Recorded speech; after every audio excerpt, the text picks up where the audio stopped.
Hi, everybody. Welcome to Discover College Soccer. Today, I'm lucky enough to be joined by Coach Ken from Central Wyoming. Welcome, Coach.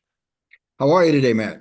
Doing well, thanks. Had the pleasure of visiting Wyoming. I guess it's been 5 or 6 years now. And didn't get quite to Central Wyoming. Was just a little northwest of Laramie, but beautiful, beautiful part of the country. And I'm sure your school is just as beautiful. Well, we certainly have wonderful atmosphere. Our campus is green and lots of trees, although where we're at in central Wyoming, we're actually in high desert. So I don't think in the 2 years that I've been there, it has rained more than about 65 raindrops. But, if we don't water the grass, we don't have grass. But it is absolutely gorgeous. You stand out on the front lawn of the campus and you see the mountain range in the background. And it is pretty awe-inspiring. On my trip yesterday over here, I happened to be in Idaho Falls, Idaho.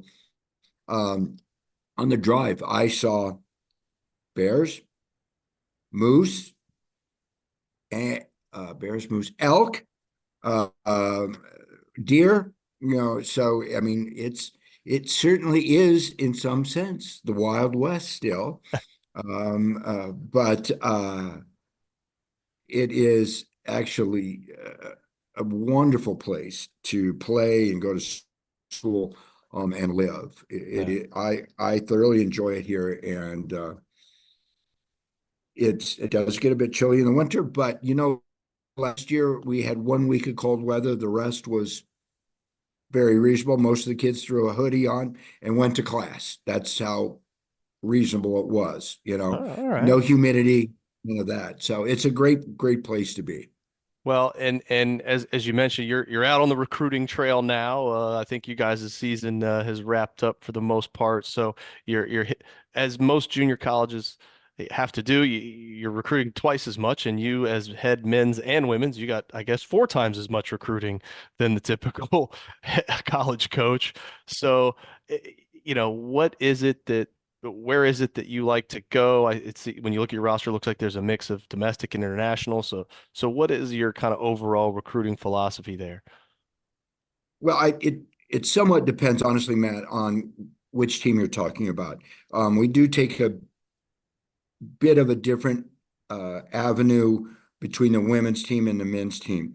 Um, right now between the two, we have 18 different countries represented.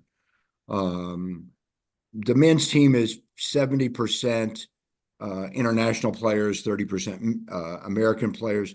The women's team, on the other hand, is somewhat a 60-40 American or 65-35 American kids. And that's, we feel, kind of the right mix for the women's team. And this fall might be even 75-25 American girls. It kind of depends on the dynamics of the recruiting season and how it goes. I have some, having done this for many, many years, I have some wonderful contacts with agents throughout Europe that I use, that I get quality players, particularly with the men's team. Our women's team, we've been blessed this year with some great international players, but domestically, the women's players have been phenomenal for us. So, if it's kind of not broken, we're not going to try to build something new. So we're going to continue with that avenue. Okay. Well, whether it's a domestic player or international player, kind of what makes up the hierarchy of things that you're looking for in a player, both on the field attributes and off the field stuff. Well, one of the first things that I do is I really, without a doubt, man, and any coach that said this isn't one of their priorities, I would kind of chuckle internally about, is their athletic ability. They have to be able to play football, soccer. Uh, they have to do that. But I'm also looking at academics, um, ethics, moral character, and quite frankly, attitude. I'm not so concerned that when I'm watching a player, uh, that they make every pass perfect, because I know that that's not going to happen. I want to know how they react when it doesn't go their way, whether they lose in a playoff game in overtime, like one of the teams did yesterday that I was watching. How do those kids react to that? How did that player react to that? Or how do they react when their teammate doesn't get them the ball when it probably should have been played to them? That's also important to me. I want a good teammate. I want a good student. I want a good soccer player. So I start recruiting, and I know I'm into JUCO, but again, because of academics at our school, I recruit the kids, start at the kids with 4.0s, and I work my way down to 3.0, and I stop. And then I go back and do the mix again. I will tell you straight away, right this minute, out of 63 soccer players on our campus, only two had below a 3.0 GPA coming in. And they were 2.8 and a 2.7. When I asked the one player why, their response was, I didn't put any effort into it. I went to school and played soccer, and oh well. So and again, their test scores show that they're you know didn't put any effort into the classroom. Okay, that's fine, and I like the honesty. Um, so we look at that, and we look at their athletic ability. We look at how their speed, frankly, their knowledge of the game. And we try to look at and try to build that whole package together.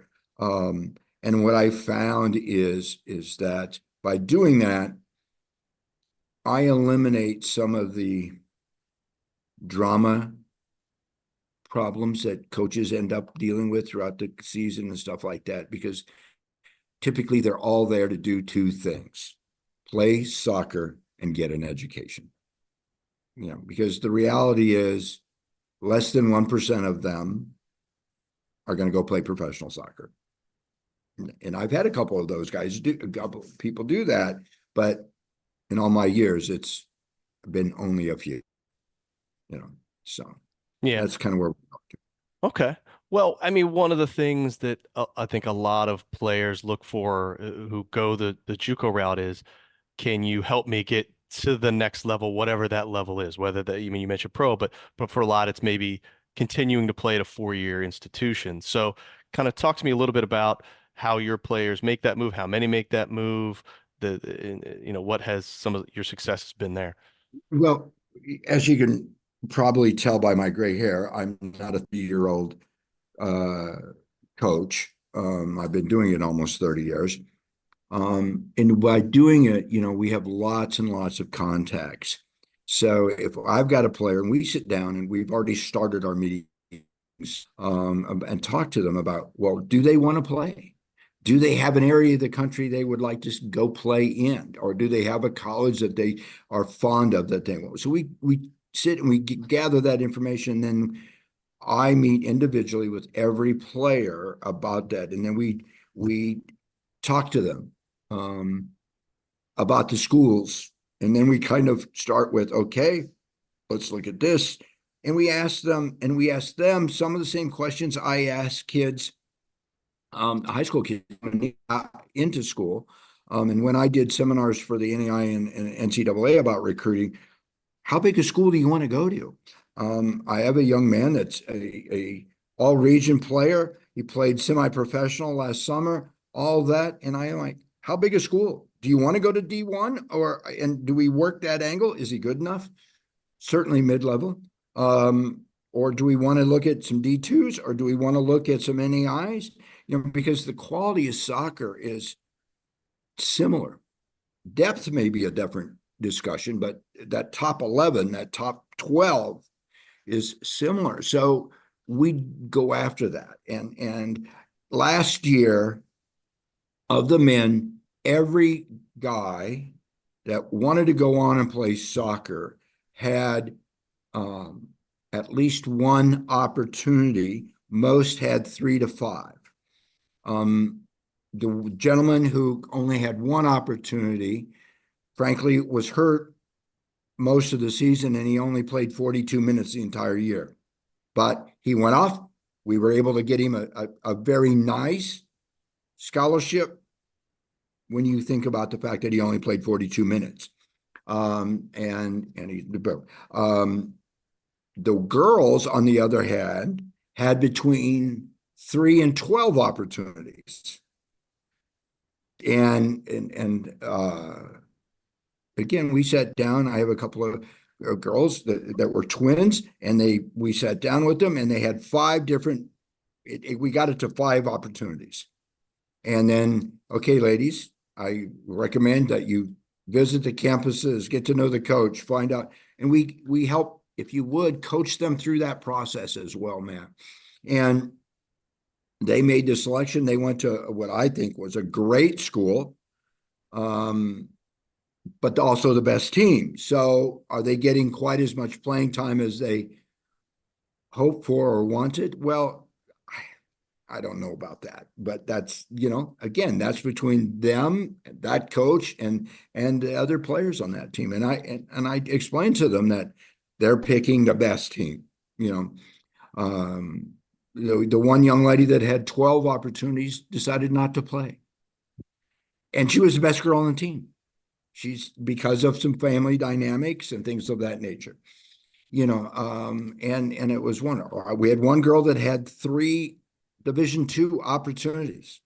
She decided that she didn't want to go that far from home. She's at home working and doing some online classes. So we will help them. That's not a problem. And getting them there. And I'm not beyond picking up a phone and making a phone call for that player. We have the video for them, getting that coach that information and giving them some realistic views on it, because I also believe that's my reputation out there. And I don't want to say, hey, this is the next coming of Pele or Messi, and they barely know how to tie their soccer shoes, So, Sure. Yeah. yeah, that's kind of where we go.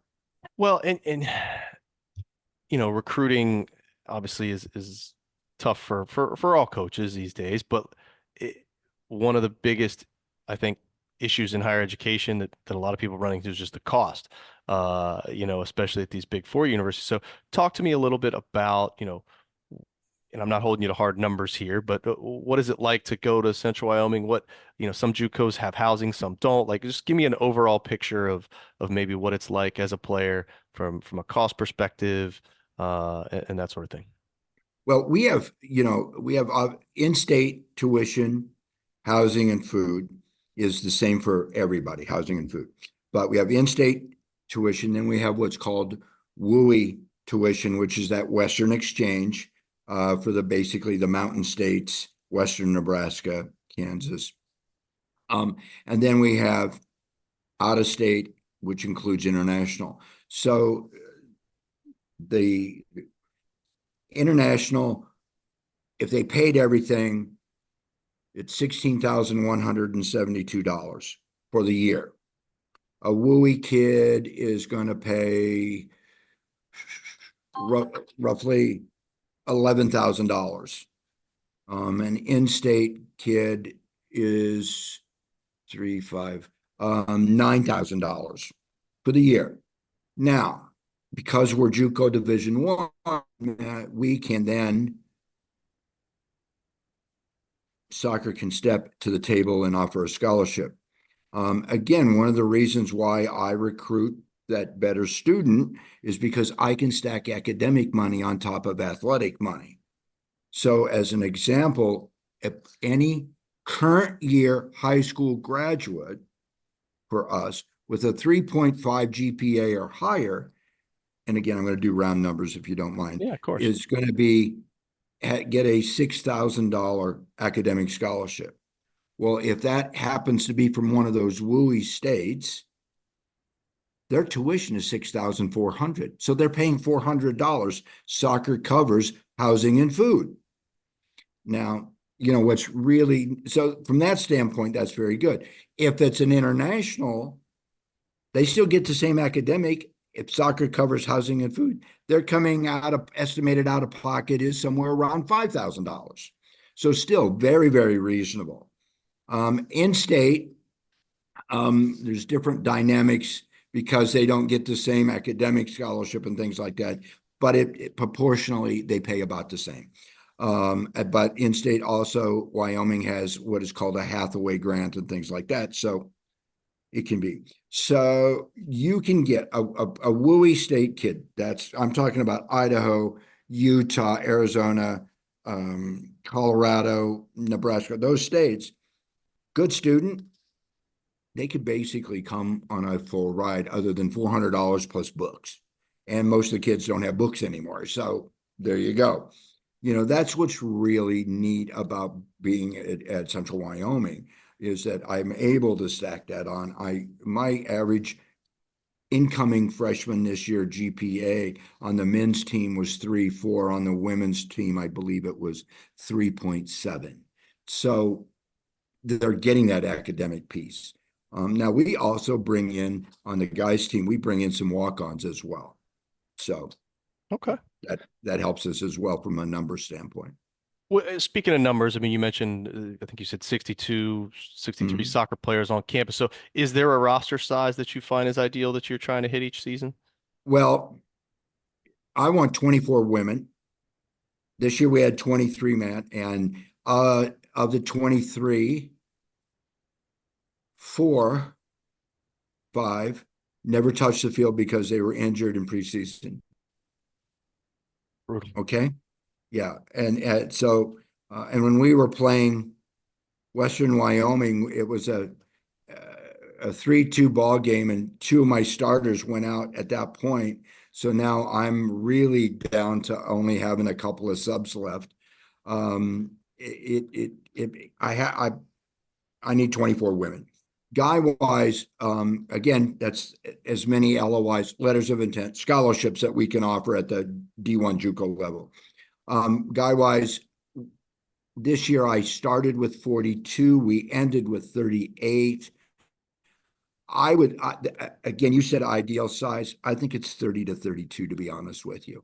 The problem with the more, and the guys were great. Don't get me wrong. The problem is doing both teams. I just don't have the extra time. I don't have the extra time to do a JV program. I don't have the extra field for it. I don't have our practice field is tired and wore out by the end of the season with having two teams practice on it. So I think realistically 30 to 32. That way, if you do have a few people that are injured and ineligible for whatever reason, you still got basically a full squad. Okay. Well, we talked about it a little bit at the beginning, but let's talk a little bit more about the school. Besides its location and weather, what are some of the things that you find awesome about the school? Maybe some things we wouldn't know just by going through the website. Well, here's, when I'm recruiting and I talk to the kids, and I'm on a way here just shortly to go. Truly, I'm gonna offer four girls scholarships here this morning. Um, we have three unique things about our school that most other colleges don't have. Unique thing number one is our kids don't live in dormitories. Our players, we put 4 players and they share a 2-bedroom apartment. So we have 2 players in one bedroom, 2 players in another bedroom. We have their own bathroom. They have their own full kitchen with stove, fridge, cabinets, sink, table, kitchen chairs, all that. They have their own living room. That apartment, Matt, is right on campus. It's roughly a soccer field away from the main classroom building. Unique thing number 2 is our dining hall is not your traditional cafeteria. Our dining hall is actually a small restaurant. So the kids go in and they have roughly 4 different menus to look at, from the fry menu to a Mexican food menu to the daily special to the deli and the pizzas menu, the salad bar menu. They order what they want, they cook it for them right there, and here it is. It's, if you want to call it fresh made to order, that's what it is.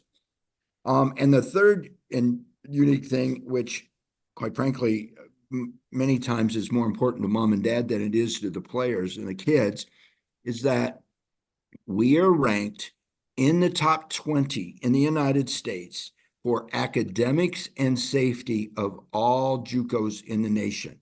So what does that all mean? We're going to give them a great education in a safe environment, quality food, quality housing, and they get to play Division I football. I'm sorry, Division I soccer. Um, so we're kind of a little bit different. We are ranked the number one college in the state of Wyoming, and that includes the University of Wyoming for academics.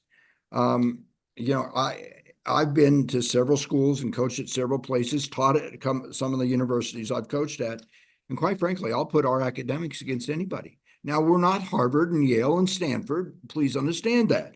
But we're also not,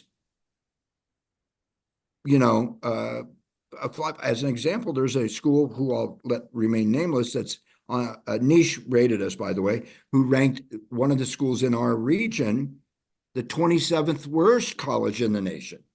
So, I mean, we're not your typical JUCO. We are giving you an opportunity not only to play Division I, have quality housing and things, but we're going to give you that great education, and that can either all our classes will roll for your school, as well as we offer some four-year degrees. And here's the other neat thing of us: our nursing program at Central Wyoming College is ranked number one in the nation of all colleges with nursing programs. So you should see our health and science building. It's the largest building on campus. It is phenomenal. So I'm not scared to put academics there. We're there. We're building the soccer program. It's come a long, long ways in the couple of years that I got here. Before I got here, they had to cancel the women's program because they didn't have enough players. The men's program was 15 players. We've put all that aside. We've got now a culture that believes that we can go win. And we're still growing. We're still struggling on occasion. You know, we struggled last week in the regional tournament. But that's just kind of a growing pain, you know, and we're getting there, man. And I think if the kids really give us an opportunity, they will find that one, they love it. Our our our kids are like family. They live together, they hang out together, they study together. Obviously, they practice and travel together. I happen to live in one of the one-bedroom apartments on campus, strictly because my wife and I haven't gotten the chance to move there yet, really because of mortgage rates and things of, you know, stuff like that. But the school, quite frankly, is wonderful. And we're building a soccer program that will compete with anybody. We do not play a easy schedule. We played the number 2 ranked team in the nation this year. We played the number 17th ranked team. I think we played last year. We played the 10th, the 12th, the 14th, and the 19th ranked team in the nation. You know, and we matter of fact, we played the 10th ranked team in the nation 3 times and got beat by 3 goals. So we're close. You know, Casper College is ranked 17th in the country this year, and we tied them. We played Slick, Salt Lake City Community College, ranked 2nd in the nation. For 60 minutes, we were actually out playing them. Now, we ended up getting beat, but again, we're getting there. Some of that is culture. Some of that is building that winning attitude and, I don't know, ferociousness, if you would, on the field, you know. And so it's a great opportunity for a lot of kids, man, and that's what we're looking for. Okay. Well, you know, as men's and women's head coach, hopefully they give you some staff there. So talk to me a little bit about what other staff help with the teams and maybe support staff in the athletic department that help as well. Well, I have a student assistant coach, as well as we do have a full-time trainer, certified athletic trainer on staff, a training room. And so that's kind of my staff. So am I sometimes feel like a one-man band? A bit, but generally if I yell help, um, I get the help and the support from the athletic director, the vice president of finance, and things of that nature. They do allow us to do a few things. I get some kudos because having 60 kids, having 50 kids around campus helps me do some other things, and as well as we help out with the other sports. My kids are volunteering to help out with the volleyball game tomorrow afternoon. We do stuff like that. We do two fundraisers a year, one in the fall that directly benefits soccer. We help with the athletic department's fundraiser in the spring, and soccer last year sold 150 tickets to that at $100 a ticket. So it is certainly a collaborative event there with us with soccer and throughout campus, whether it's in the classroom or throughout the other sports on campus. All right. Well, Coach, you've been super generous with your time. I know you have a recruiting event to get to, but I'm going to leave you with one last question, and that is, if you had any piece of advice or one specific nugget that you hope prospective student athletes would know, what would that be? Well, I'm not sure I could answer that question in 3 minutes or less, probably closer to 3 hours. But I think they've got to decide a couple of things. One, how far away from mom and dad? Two, how big is school? And three, do they want to go somewhere where they're going to play or earn time? Meaning, they're going to go to a school where they help build the program, or they're going to go to Lindsey Wilson University or BYU women's last year and maybe get a few minutes and play. And then I guess the other thing I would encourage everyone to do is don't discount the JUCO in your area or wherever you want to go to school, because it is generally a great cost effective way to go to school, and many of those schools will give you the same education for insignificant money. Just like my kids here from Utah and Idaho, they're coming for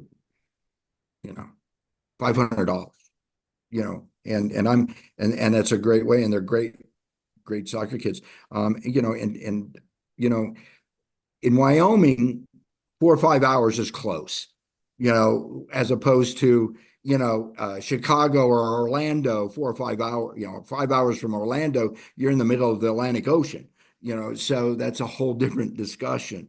But with us, our closest game is 2.5 hours. Just got back from a regional game. It was 11-hour drive, so we'll have next fall, we'll have a 12-hour trip and an 8-hour trip.